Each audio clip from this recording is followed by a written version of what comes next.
एक गांव में भंडारा चल रहा था और गांव का सबसे भुक्कड़ आदमी भी भंडारा खाने आया था। वैसे तो उसका नाम बक्कासूरी है, पर लोग उसे बकासुर बुलाते हैं। वो पंगत के बीच में बैठ गया और जब भी कोई परोसने आता वो उसे रोककर सारी सामग्री अपनी पत्तल में उड़ेल लेता। लाइन के उस तरफ वाले लोग भूखे मर रहे थे और जल्द ही सारा खाना खत्म भी हो गया, पर इतना भकोसने के बाद भी उसका पेट न भरा। उसे पता चला कि भोजन बनने में थोड़ा समय लगेगा, तो वो तब तक भार उठाने वाली प्रतियोगिता में चला गया। वहाँ कई बड़े पहलवान आए थे, पर अंतिम मुकाबला जमींदार के बेटे और बक्कासूरी के बीच हुआ। बक्का ने प्रतियोगिता जीत ली और पुरस्कार लेने के लिए जमींदार के आने का इंतजार भी नहीं किया, क्योंकि उसे तो जल्दी घर जाकर और भकोसना था। उसका दादी के अलावा इस दुनिया में कोई न था। वही उसका कभी न भरने वाला पेट भरती थी, वो भी बड़े प्यार से। लेकिन अपनी मृत्यु के बाद बक्का का क्या होगा, इसकी चिंता उन्हें हमेशा रहती। पंडित जी ने कहा, भगवान शिव ही उसकी भूख शांत कर सकते हैं। बुढ़िया खुद पानी पी पी कर पोते का पेट भर रही थी और बक्का वो तो उसके हिस्से का खाना भी खुद खा जाता। लेकिन फिर कमजोर हो चुकी दादी चल बसी। उनका अंतिम संस्कार करने के बाद बक्का अपने घर आया और आते ही खाना ढूंढने लगा, मगर खाना बनाने वाली तो अब जा चुकी थी, तो खाना कहाँ से आएगा। वो पड़ोसन के पास गया तो उसने कहा, तू दिन रात ठूंसता रहा और बुढ़िया की कभी सुध नहीं ली। तुझे खिलाते खिलाते वो मर गई, अब यहाँ आया है। बक्का फिर दूसरे के घर गया मांगने, पर जवाब मिला, अपनी दादी को तो खा गया, अब क्या हमें भी खाएगा। किसी ने उसे अन्न का एक दाना तक नहीं दिया। सभी लोग उसके भुक्कड़पने से वाकिफ थे और दादी की मौत का जिम्मेदार मान रहे थे। भूख से बेहाल बक्का अपनी दादी की समाधि पर विलाप करने लगा। उसे उनकी अहमियत अब समझ आ रही थी। वो भगवान से कहता है, मुझे ये पेट का विकार क्यों दिया, और दिया तो खिलाने वाले क्यों छीन लिए। तभी उसे पास की समाधि पर एक कुत्ता वहाँ रखा खाना खाता दिखाई दिया। वो तुरंत गया और कुत्ते को भगाकर खुद खाने लगा। मृतक के परिजन मृत आत्मा के लिए प्रसाद रख कर जाते थे और बक्का उसे खाकर अपना पेट भरने लगा। ऐसे ही एक दिन जमींदार की मृत्यु हो गई। उसकी समाधि पर भी भोजन रखा गया और लोगों के जाते ही बक्का शुरू हो गया। पर जमींदार के बेटे ने उसे देख लिया। जमींदार के बेटे ने बक्का को खाना खाते देख लिया और गुस्से में सर पे एक पत्थर दे मारा। उसने सोचा नहीं था कि इससे बक्का के प्राण ही निकल जाएंगे। उन लोगों ने उसे पास ही में दफना दिया, पर जीते जी जिसका पेट ना भरा, इस तरह से मरने के बाद उसकी आत्मा ना जाने कितनों को खाएगी। इस घटना को 200 साल बीत चुके हैं। परमेश एक सॉफ्टवेयर कर्मचारी, जिसका बॉस उसे रोज कोई ना कोई कारण ढूंढ के जलील किया करता, मगर घर परिवार का खर्चा निकालने उसे रो रो कर जॉब करनी ही पड़ती। वो अपने 4 निठल्ले दोस्तों के साथ शहर में रहता था। परमेश का हमेशा से सपना रहा है कि अपना एक रेस्तरां हो, पर पास में इतनी पूंजी ही नहीं। तब एक दोस्त ने आइडिया दिया कि हमें YouTube चैनल बनाना चाहिए, उससे पैसे कमाए जा सकते हैं। सभी को ये सही लगा और वे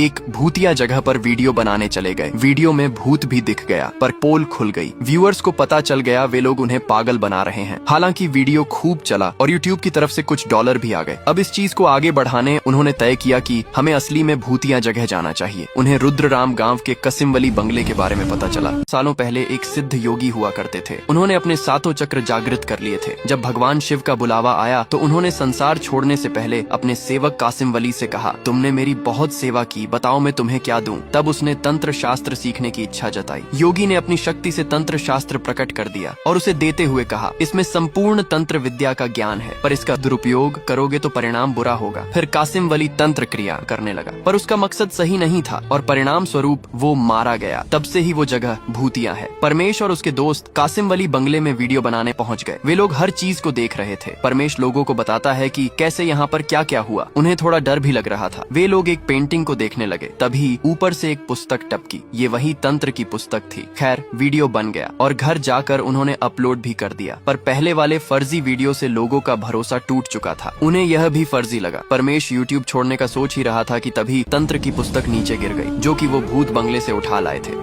उन लोगों ने पुस्तक खोल कर देखी। उसमें लिखा था, एक खास समय पर गाय चराने गांव से बाहर ले जाया जाता है। तब गाय के सामने बिल्ली ले जाने से बिल्ली गाय को देखकर रोती है और उसके आंसुओं को अपनी आंखों में लगा लेने से देवी का दर्शन होता है। उन देवी से जो चाहे मांगा जा सकता है। वे लोग इस चीज को परखने बिल्ली लेकर चले गए। गांव से बाहर एक गाय भी सामने से आ गई। उन्होंने बिल्ली को गाय दिखाई, पर उसकी आंखों से आंसू नहीं आए। ये सब देखकर पास ही में लेटा हुआ तांत्रिक हंसने लगा। उसने बताया, वो एक अलग तरह की बिल्ली होती है। अगर वो इसकी जगह होती तो देवी दर्शन अवश्य देती। ये तरीका तो फेल हो गया, पर पुस्तक में एक और तरीका बताया गया था। उसके अनुसार अमावस्या की रात कब्रिस्तान में बैठकर हाथ में नींबू लेकर मंत्रों का जाप करना होगा। ऐसा करने से आत्मा कब्र से निकलकर नींबू में आ जाएगी। उन लोगों ने सोचा, हम आत्मा की मदद से रेस्टोरेंट बनवा लेंगे। एक दोस्त मंत्र पढ़ने की प्रैक्टिस भी करने लगा, लेकिन जब जाने का टाइम आया तो उसके पापा का एक्सीडेंट हो गया और उसे वहाँ जाना पड़ा। लेकिन एक दूसरा दोस्त मंत्र पढ़ने को तैयार हो गया। तांत्रिक बना दोस्त दोस्त कब्र पर बैठकर मंत्र पढ़ने लगा और दो दोस्त वहीं दारू पीने लगे। वो पूरी रात मंत्र पढ़ता रहा और सुबह तक भी बंद नहीं किया, लेकिन एक आदमी ने उनको देख लिया। उसे लगा ये गांव पर काला जादू करने आए हैं। उसने और लोगों को भी बुला लिया और फिर सबने मिलकर परमेश और उसके दोस्तों को बहुत मारा। वे लोग किसी तरह वहां से जान बचाकर भागे और घर पहुंचे। परमेश बहुत दुखी था कि उसकी वजह से उसके दोस्तों को भी मार पड़ रही है। उसने मान लिया कि रेस्टोरेंट का सपना कभी सच नहीं होगा और जॉब पर चला गया। वहाँ उसका बॉस फिर आ गया उसे जलील करने। परमेश बहुत परेशान हो चुका था। घर गया तो देखा सब अस्त व्यस्त पड़ा है, पर दोस्तों को इस बारे में कुछ पता नहीं चला। फिर वे लोग खाना पकने रखकर पास ही के होटल पे चाय पीने चले गए, लेकिन जब वापस आए तो देखा पतीला खाली पड़ा है, जैसे कोई जानवर खाना खा गया हो। पर घर में घुसने की कोई जगह नहीं थी। वे सोच ही रहे थे कि तंत्र शास्त्र फिर गिरा और उसका पन्ने अपने आप पलटने लगे। उन्हें लगा कहीं ये मंत्र पढ़ने की वजह से तो नहीं हुआ। तभी दीवार पर लगी घड़ी रुक गई और लाइट भी चली गई। वे लोग बहुत डर गए थे।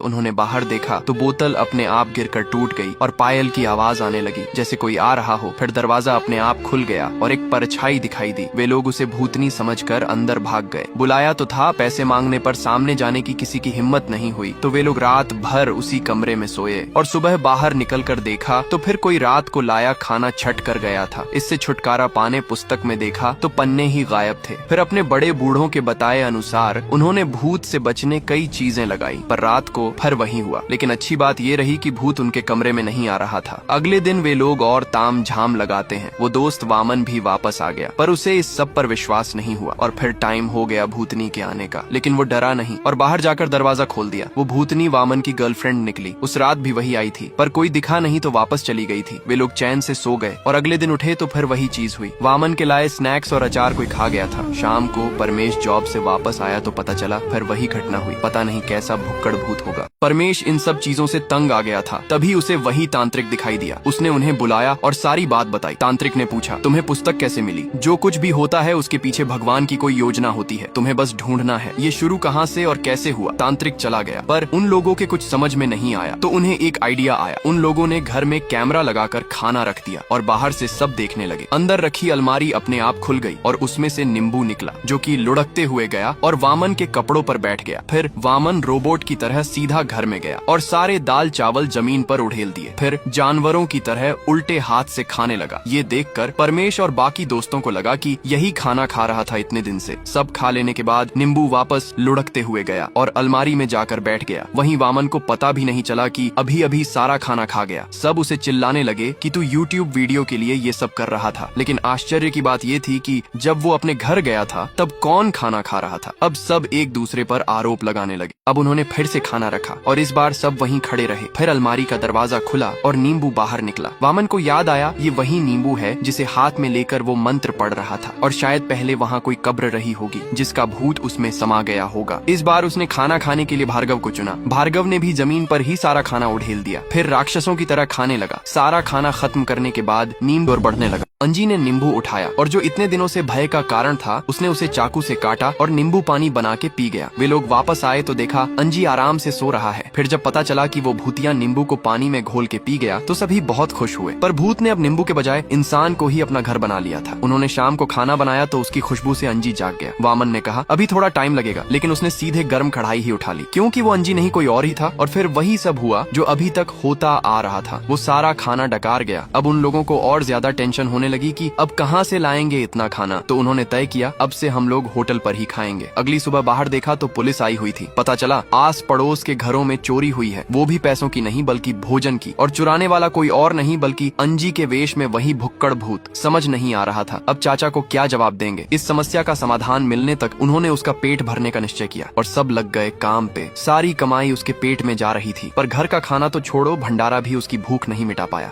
उसे खिला खिलाकर वे कंगाल हो गए थे। फिर एक दिन साई को गुस्सा आ गया और उसने पूछ ही लिया कि तुम कौन हो और क्यों अनाज के दुश्मन बने हुए हो। तब पहली बार उसने अपना मुंह खोला और बताया मैं बक्कासूरी हूँ। उसकी स्टोरी आप पार्ट 1, पार्ट 2 और पार्ट 3 में देख सकते हैं। अब सबसे बड़ी मुश्किल यह थी कि इस घटना को 200 साल बीत चुके हैं और जिसने उसे मारा उसके वंशजों को मारने में भी बक्का की कोई दिलचस्पी नहीं थी। उसे तो बस बेहिसाब खाना चाहिए था। एक दिन भार्गव और पल्ली पास ही के रेस्तरां उसके लिए खाना लेने गए, पर रेस्तरां वाले ने पैसे लेते समय एक नोट नीचे गिरा दिया और कह दिया पैसे कम है। उन्होंने कहा कहा शाम को दे देंगे, लेकिन वो नहीं माना और उन्हें अच्छे से जलील किया। तब वहाँ काम करने वाले ने उनके पैसे दे दिए, लेकिन जाते जाते रेस्तरां मालिक ने उन्हें अनाथ होने पर ताना मारा, जिससे उनको बहुत दुख हुआ। बक्का को जब पता चला कि उनका इस तरह अपमान हुआ है तो उसने बदला लेने का फैसला किया। वे लोग बक्का को उसी रेस्टोरेंट पे लेके गए और पूछा, इसका पेट भर पाओगे? तो वो घमंड से बोला, अगर ऐसा नहीं कर पाया तो होटल बंद करके चला जाऊंगा। फिर बक्का ने बकासुर बनकर खाना शुरू किया और देखते ही देखते होटल का भंडार खाली कर दिया। लेकिन होटल मालिक बोला, तुम इसे होटल बंद होने के टाइम पे लाए, अब कल सुबह लाना, तब अगर इसका पेट नहीं भरा तो होटल बंद कर दूंगा हमेशा के लिए। अगले दिन वे लोग उसे लेकर आ गए। होटल वाले ने भी तैयारी कर रखी थी, पर बकासुर का पेट तो अंतहीन कुएं की तरह था जो कि कभी भर नहीं सकता। कल की तरह आज भी वो सब कुछ खा गया। इस बार होटल मालिक को अपने वादे अनुसार होटल हमेशा के लिए बंद करके जाना पड़ा, पर उसने उन लोगों को एक प्रतियोगिता के बारे में बताया जो ऐसे ही भुक्कड़ों के लिए की जा रही थी। तो पांचों दोस्त प्रतियोगिता में भाग लेने बक्का को लेकर गोवा चले गए और बक्का ने बड़ी आसानी से प्रतियोगिता जीत ली। उन्हें इसका अच्छा खासा इनाम भी मिला। फिर वे लोग उसे अलग अलग जगह होने वाली ऐसी ही प्रतियोगिताओं में ले जाने लगे और हर जगह बक्का ने झंडे गाड़े। अब वे लोग बहुत खुश थे। उसकी जीत की राशि से परमेश का रेस्टोरेंट का सपना भी पूरा होने जा रहा था। पर फिर तांत्रिक घर आया। उसने कहा, तुम अपने स्वार्थ के चक्कर में ये भूल गए। वो आत्मा भले बक्का की हो, पर शरीर किसी दूसरे का है। तुम्हारी वजह से उसे मोक्ष नहीं मिल रहा। और तो और अंजी के पिता भी उसे लेने आने वाले थे। तांत्रिक ने कहा कि उसका अंतिम संस्कार नहीं किया गया था और न ही पिंडदान आदि। 200 साल पहले पंडित जी ने भी कहा था, भगवान शिव ही इसकी भूख मिटा सकते हैं। बक्का की बस एक इच्छा थी कि उसे कोई खिलाने वाला हो, लेकिन वो अनाथ ही मर गया। पर अब उसके पास 5 भाई हैं। वे लोग बक्का की आत्मा की शांति के लिए उसे लेकर जा रहे थे, पर इस बात से दुखी भी थे कि अब वो उनके